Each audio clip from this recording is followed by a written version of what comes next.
मैं सबसे पहले तो यहाँ पर क्योंकि कुछ गिले शिकवे एक दूसरे से हुए, सबसे पहले तो मेरी ये कोशिश होगी कि मैं किसी की ज़ात के हवाले से बात ना करूं, क्योंकि यहाँ पर जो डिबेट जारी है वो किसी के ज़ात पे नहीं हो रही, वो बजट पर हो रही है और जो इक्तिसादी सूरत हाल है उस हवाले से हो रही है।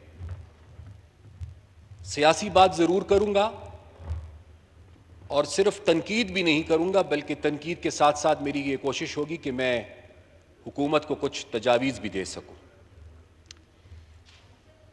तवक्कुआत हर एक बजट से होती है चेयरमैन साहब, और पिछले साल भी और इस साल भी हस्ब रिवायत लोगों की तवक्कुआत थी, और लोगों की तवक्कुआत इसलिए भी कुछ ज़्यादा थी कि हर सियासी जमात का अपना एक बयानिया होता है, एक नैरेटिव होता है, एक पैगाम उनका होता है। हक हासिल होता है हर सियासी जमात को। मौजूदा जो हुक्मरान जमात है उसका नैरेटिव, उसका बयानिया, उसका पैगाम लोगों के लिए ज़ाहिरी बात है ये कि पाकिस्तान के जो मुश्किलात और मसले हैं उनका हल उनके पास है और उनको वो हल करेंगे, और उनको हल करने के लिए उन्होंने मंसूबाबंदी कर रखी है और उन मंसूबों पर अमल दरामद करने के लिए उनके पास एक बेहतरीन टीम भी दस्तयाब है। ये बातें 2018 के इलेक्शंस से पहले और 2018 के इलेक्शंस के दौरान की जा रही थी, और मैं बिल्कुल मुत्तफिक हूं कि नया पाकिस्तान बना है या नहीं बना और लोग किस हद तक मुतमईन हैं। मेरे ख्याल से हम जितनी भी बहस इस पे कर ले नतीजे तक नहीं पहुंचेंगे। इसका फैसला बिल्कुल दुरुस्त यहां पे कहा गया कि इसका फैसला पाकिस्तान की आवाम ने करना है। जब दोबारा इंतखाबात होंगे तो इसका फैसला तो उन्हीं पे छोड़ देते हैं। यहां पर जब उस दिन मेरे मोअज़्ज़िज़ भाई बजट स्पीच कर रहे थे अपनी, तो इन्होंने पिछली हुकूमतों का जिक्र किया, खराब माशी हालात का जिक्र किया, और फिर इन्होंने जो पेशरफ्त अपनी बयान की, और फिर ये उन्होंने कहा कि जी कोरोना की सूरत हाल से हमें ये मुश्किलात पेश आई। चेयरमैन साहब, मैं कोरोना से पहले की बात करूंगा, क्योंकि कोरोना के बाद तो सिर्फ पाकिस्तान का नहीं पूरी दुनिया का ही नक्शा बदल गया। कोरोना से पहले के टाइम पीरियड को अगर हम देखें चेयरमैन साहब, तो यह है अगस्त 2018 से लेकर मार्च 2020, क्योंकि मार्च के आखिर तक तो फिर सूरत हाल बदल गई थी। इन 19 महीनों में मैं सिर्फ फिगर्स दूंगा, मैं किसी की जात के हवाले से बात नहीं करूंगा। इन 19 माह में हमारे कर्जे जो हैं लोन्स, वो 30,000 अरब से बढ़कर 41,000 अरब रुपए पे चले जाते हैं। रुपए 30% डिवैल्यू हो जाता है, जिसके साथ बैठे बैठे हमारे कर्जों का साइज बढ़ जाता है। गैस और बिजली की कीमतें एक नहीं, दो नहीं, कई कई दफा जो है उनको बढ़ाया जाता है। पीओएल की प्राइसेस बढ़ती हैं, कोरोना से पहले की बात कर रहा हूं, और साथ ही पेट्रोलियम डेवलपमेंट लेवी जो है उसको भी बढ़ाया जाता है।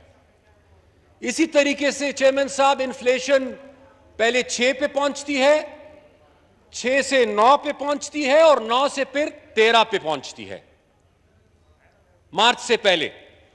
और इसी तरीके से इसके नतीजे में बेरोजगारी और गुर्बत में इजाफा होता है। और यह मैं नहीं कहता, यह इकोनॉमिक सर्वे ऑफ पाकिस्तान का कहना है। अब मैं आता हूं स्पीकर साहब, 2019 और 20 का जब 5,500 अरब रुपए का रेवेन्यू टारगेट दिया जा रहा था, मैंने उस वक्त भी यह गुजारिश की थी कि यह टारगेट रियलिस्टिक नहीं है। ये एम्बिशियस है, और ये टारगेट इसलिए एम्बिशियस था कि कोरोना की वजह से सिर्फ इसको रिविजिट नहीं करना पड़ा, कोरोना से पहले भी हुकूमत ने यह फैसला कर लिया था कि 5,500 अरब रुपए इकट्ठे नहीं होने। और अब हफीज शेख साहब खुद ये तस्लीम कर रहे हैं कि एक एम्बिशियस टारगेट था। उसके नतीजे में होता क्या है चेयरमैन साहब, कि हम तो एक टारगेट दे देते हैं, विफाकी बजट भी उसके हिसाब से बन जाता है और सूबाई बजट भी उस हिसाब से बन जाते हैं, और कल को जब वो एम्बिशियस टारगेट मीट नहीं होता तो फिर एक बहरानी कैफियत होती है। मैं अपनी सूबे की मिसाल दूंगा। खैबर पुख्तनख्वा में इस वक्त उनको एनएफसी ट्रांसफर्स के हवाले से भी कमी का सामना है, और जो नेट हाइडल प्रॉफिट्स के पैसे उनको मिलने थे वहां पर भी उनको मुश्किलात है। उनके पास अब दूसरा रास्ता नहीं है, या वो लोन लेंगे या वो डेवलपमेंट प्रोग्राम पे कॉम्प्रोमाइज करेंगे। तो जाहिर बात है कि ये वो मुश्किलात है जो अनरियलिस्टिक टारगेट्स क्रिएट करती हैं। इसके साथ साथ मैं अगर इस साल के टारगेट पर आऊं तो उस दिन ऑनरेबल मिनिस्टर साहब ने खुद अपनी बजट स्पीच में फरमाया कि जी जीडीपी 2019-20 में 3,000 अरब रुपए की कमी है, जीडीपी ग्रोथ -0.4% है, एफबीआई रेवेन्यू टारगेट में 900 अरब रुपए की कमी है, फेडरल गवर्नमेंट की नॉन टैक्स रेवेन्यू में 102 अरब रुपए की कमी है, एक्सपोर्ट्स कम हुए हैं और गुर्बत बढ़ी है। यह बजट स्पीच का हिस्सा है और यह हकीकत भी है। अब सवाल यह है कि यह सब सूरत हाल है और हमने टारगेट दोबारा रख दिया है 4,963 बिलियन रुपीस। क्या यह एक रियलिस्टिक टारगेट है? जब असद उमर साहब कह रहे हैं कि जुलाई के एंड तक शायद हमारे केसेस 10-12 लाख तक चले जाएं, क्या ऐसे हालात में इकोनॉमिक एक्टिविटी किक स्टार्ट करेगी? क्या इन हालात में 2.1% का जीडीपी ग्रोथ हम अचीव कर पाएंगे?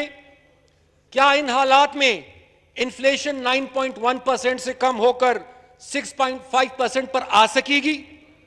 और क्या ये एक रेसिपी नहीं है एक दूसरे मिनी बजट के लिए? अगर हम रियलिस्टिक फिगर्स नहीं देंगे चेयरमैन साहब, हकायक को सामने रखेंगे, तो मुझे यह डर है कि दोबारा हमें एक मिनी बजट की तरफ जाना पड़ेगा और शायद बहुत जल्द हमें जाना पड़े। अब मैं आता हूं कुछ तजावीज की तरफ चेयरमैन साहब। सबसे पहले मेरी गुजारिश यह होगी कि इंटरेस्ट रेट को 13.25% से 8% कर दिया गया है। अच्छी बात है, इसको मैं अप्रिशिएट करता हूं। लेकिन जो मौजूदा मुश्किलात है कारोबारी तबके की, ताजरों की, वो बहुत ज्यादा है और मेरे ख्याल से तजवीज मैं ये दूंगा कि इसको 8% से कम 5 या 4% पे किया जाए, इसको मजीद कम किया जाए। और साथ में हुकूमत से यह गुजारिश करूंगा कि हुकूमत कोशिश करे कि वो प्राइवेट कमर्शियल बैंक से कर्जे ज्यादा ना उठाए।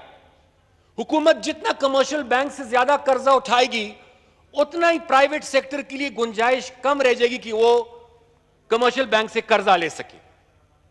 तो उनके लिए स्पेस और इंटरेस्ट रेट को कम करना, यह मैं तजवीज दूंगा। दूसरा चेयरमैन साहब, जो हमारे ताजिर हैं, इंडस्ट्री हमारी है और लो कंजम्पशन कंज्यूमर्स है, यानी आम आदमी जो है, उनके लिए कम से कम गैस और बिजली के टैरिफ को कम करना होगा। उनके लिए कम से कम हमें इंसेंटिव्स देने होंगे, क्योंकि आज की भी यह खबर थी कि शायद एसएनजीपीएल फिर ऑगर आ रही है मजीद कीमतों को बढ़ाने के लिए, अपने पिटीशन को वो लेकर आ रहे हैं। इसके साथ साथ तीसरी मेरी तजवीज एक्सपोर्ट्स के हवाले से होगी। ख्वाजा साहब यहां पे तशरीफ फरमा है। सियालकोट में चूंकि हमारे एक्सपोर्ट ओरिएंटेड इंडस्ट्रीज है, वहां पर एक सहूलत थी, वहां पर जीरो रेटेड रिजीम की सहूलत थी। पूरे पाकिस्तान की एक्सपोर्ट्स के लिए, उसको हमने खत्म कर दिया। टैक्स रिफंड्स में चेयरमैन साहब बहुत सारी मुश्किलात आ रही है, लिक्विडिटी क्रंच क्रिएट हो रही है लोगों के लिए, और इस वक्त वैसी भी बैनुल अक़वामी मार्केट में हमारी एक्सपोर्टर्स के लिए मुश्किलात है। तो जीरो रेटेड रिजीम को दोबारा बहाल होना चाहिए। और साथ ही कुछ ममालिक तो ऐसे हैं कि जो पाबंदियां उनकी है, रिस्ट्रिक्शन है, उस तरफ हमारी एक्सपोर्ट्स में कमी आई है। लेकिन यहां पे बात की गई अफगानिस्तान की। अफगानिस्तान इस वक्त तैयार है तिजारत करने के लिए, लेकिन हमारी तरफ से कुछ मुश्किलात और रुकावटें हैं। स्पीकर साहब तो यहां मौजूद नहीं है, मेरी गुजारिश उनसे यही होगी, मोहतरम असद कैसर साहब से, कि ईरान के बॉर्डर के हवाले से असद कैसर साहब ने कोशिश की, ईरान के बॉर्डर का मसला किसी हद तक हल हो गया।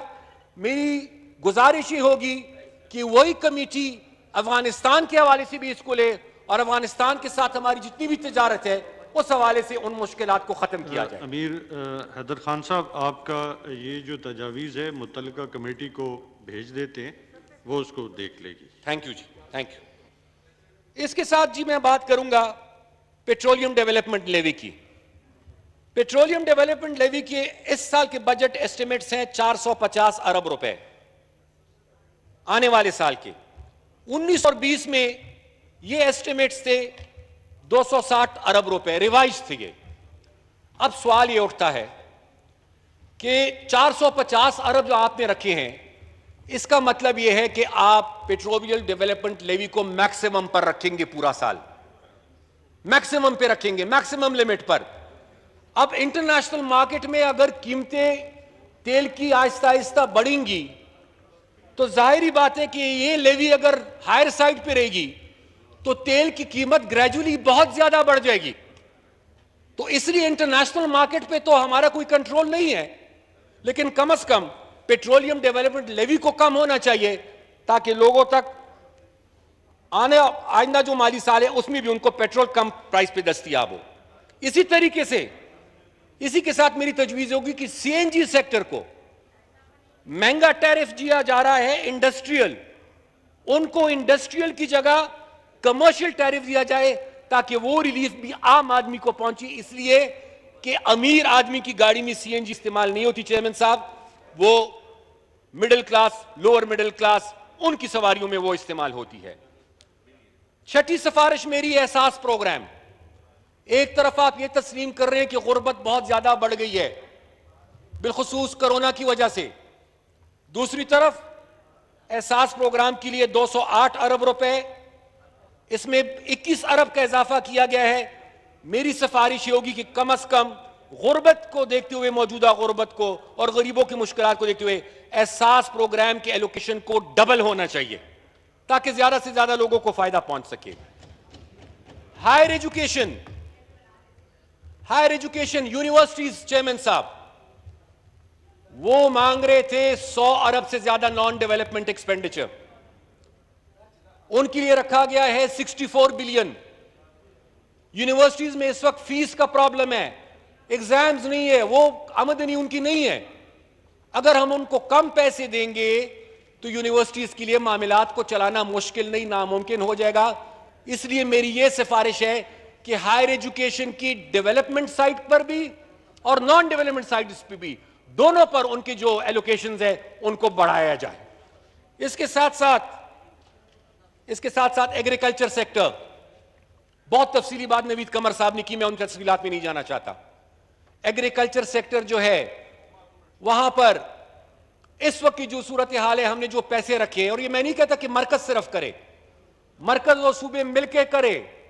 हमने अगर चीजें दिल के लिए रखे हैं 10 अरब, इस एलोकेशन को बढ़ाएं, लोगों का बहुत नुकसान हुआ है। और इसी तरीके से जो वाटर सेक्टर की स्कीम्स है, जो इरिगेशन सेक्टर के लिए बहुत इंपॉर्टेंट है, पीएचडी में भी उसकी एलोकेशंस को बढ़ाया जाए ताकि उसकी टाइमली कंप्लीशन हो सके, वो मुकम्मल हो सके। 2-3 मेरी तजावीज रह गई हैं। तनख्वाहें चेयरमैन साहब और किसी से ना पूछे,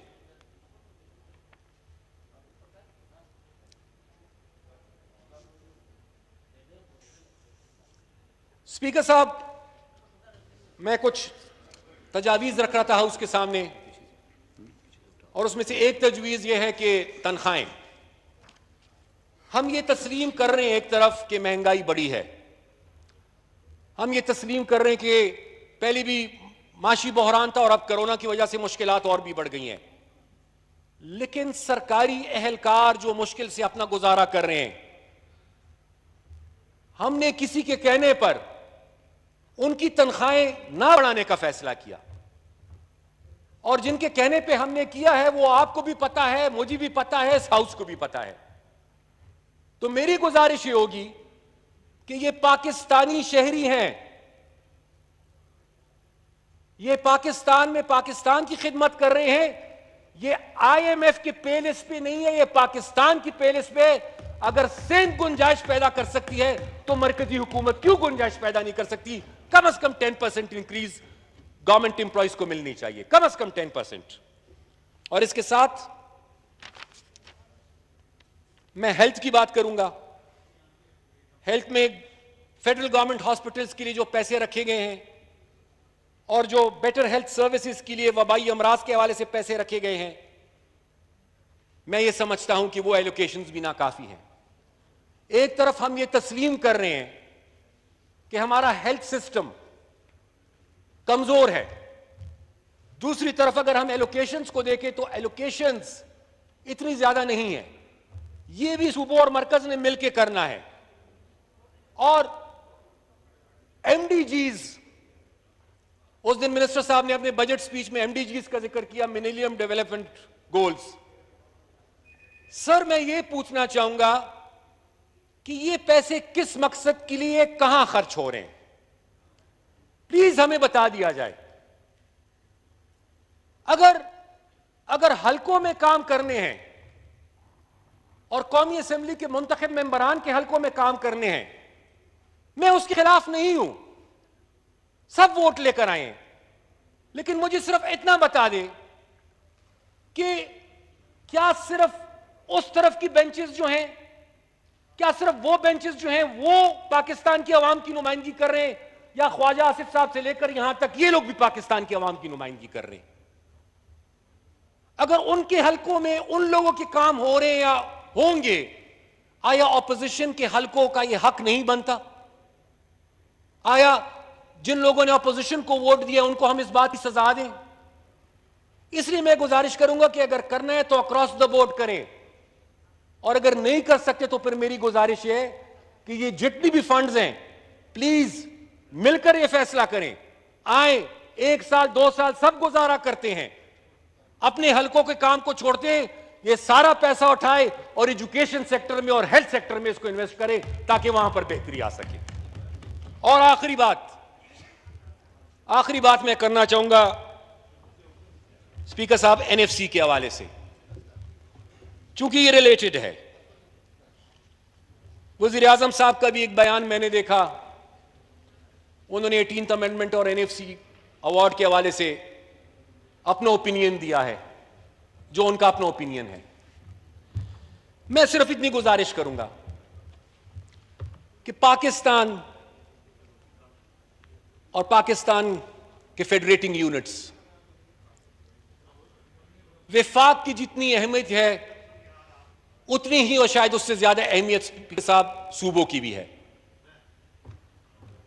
NFC अवार्ड जिस पे आज एतराज किया जा रहा है, स्पीकर साहब आपका ताल्लुक बलोचिस्तान से है, बलोचिस्तान की पसमानगी से आप ज्यादा वाकिफ हैं।